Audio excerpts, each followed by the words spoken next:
General Beton Calcestruzzi, a fianco di chi costruisce e lavora in qualità. General Beton è presente in tutto il Veneto, Friuli, Venezia Giulia e all'estero.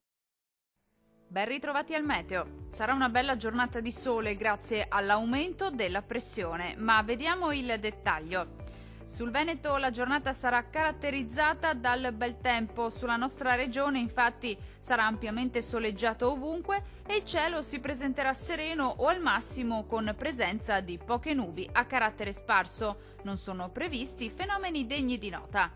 Temperature minime tra 12 e 17 gradi, valori massimi compresi invece tra 26 e 30 gradi circa.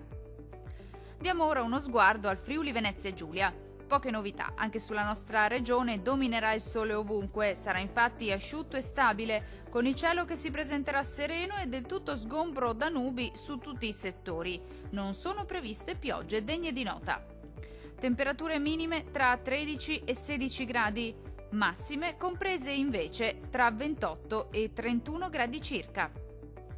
Vediamo infine la situazione del Trentino Alto Adige. Non cambia di molto la previsione, bel tempo anche sulla nostra regione. Sarà infatti ampiamente soleggiato su tutti i settori, salvo per qualche piovasco pomeridiano sui settori alpini di confine.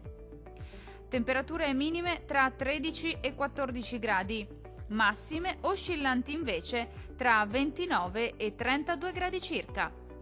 Dal meteo di Antenna 3 è tutto. Arrivederci al prossimo aggiornamento.